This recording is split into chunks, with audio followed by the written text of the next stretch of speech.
Hey guys, what's up? Now keep in mind that this is purely fantasy booking. I don't know what's gonna happen, and what I'm saying, chances are it's not gonna happen, but let me fantasize and let me tell you why. Even though Bad Blood is happening tonight, what if Cody Rhodes somehow is not a part of the match?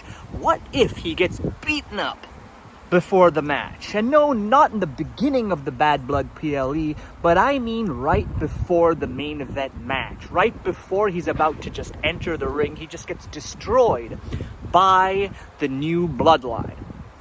Now hear me out, okay? I have logic behind this, believe it or not, okay? And it has a lot to do with what we've been seeing over the weeks, over the months, and even for the past year or more.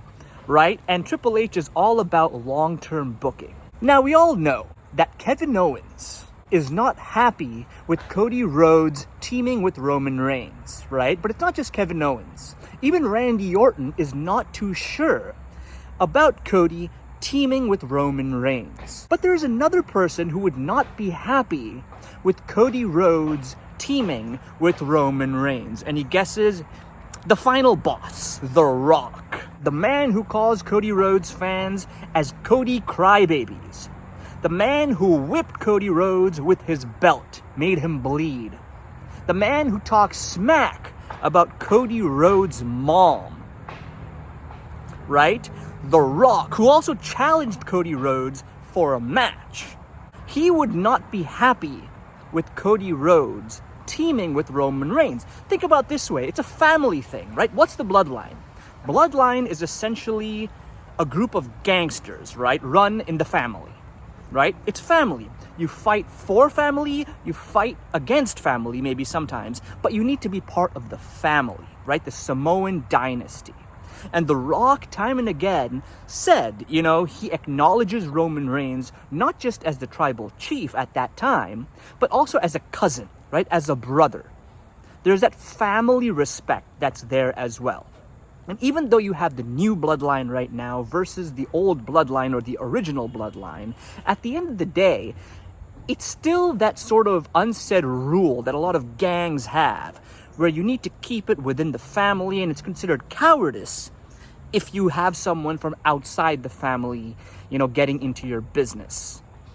So it's not just Kevin Owens, it's not just Randy Orton, and it's not just the new bloodline that would be against this, but it is the people's champion, or rather the final boss, The Rock, who would be against this, right? And this would be long-term booking. They make us think they're going down this path, but bam, it leads to something else, and that would just build a completely new dynamic to this entire thing. It would take things to another level. We have The Rock having a reason, potentially, to come back, right? We have a reason for The Rock to start doubting Roman Reigns or thinking less of Roman Reigns if we're actually going down that path of The Rock versus Roman Reigns down the line. We got to start scratching the insecurities.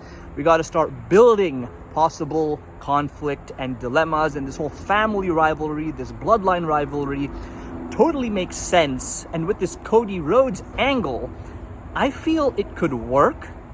But again, this is my fantasy booking. I don't exactly know what's going to happen. Chances are this is not going to happen. I don't know. Bad Blood is tonight. Let's see what happens. I want some twist. I don't want this just to be some match and then Roman Reigns and Cody win or they lose. There needs to be another angle to this, right? And I don't know whether Jimmy Uso's coming back, whether Paul Heyman's coming back. My point is, this is my theory, guys, and you never know. You really never know. I'm just putting it out there, because if that turns out to be true, then this video of mine, I made the prediction, right? So here we go. And I'm probably not the only one making this prediction, honestly. I haven't heard anyone making this prediction, but I'm probably not the only one. So now this brings up the question, then what's the match? Well, Roman Reigns would be then put in a situation where it's basically a handicap match, right? It's Solo Sikoa and Jacob Fatu versus Roman Reigns, which is why Cody Rhodes needs to get beaten up right before the match, where he's in a situation where he has no choice. He puts up a good fight, At the end of the day, though, Solo Sikoa and Jacob Fatu managed to get the upper hand. But really, it's actually Jacob Fatu who really shows his strong side, just the way he's been built. You know, after a good back and forth, it's ultimately Jacob Fatu who showcases his strength and does some heavy move on Roman Reigns. But then, instead of pinning Roman Reigns, he moves to the side, and we have Solo Sikoa pinning Roman Reigns. That goes with Jacob Fatu's character, and also somewhat backtracks that theory that Jacob Fatu will eventually turn on Solo, and kind of creates that anticipation again. You know, to see Jacob Fatu in this situation where he's this big guy who has so much potential, yet he's such a bootlicker of Solo Sikoa, you know, it gives that angle as well. And plus, it somewhat gives Roman Reigns that situation and that reason to really, really build his original bloodline from scratch. I just feel this would be more dramatic, and it just all makes sense. So anyways, guys, that's that. Please do share, like, and subscribe to my channel. Till next time, peace out. Bye.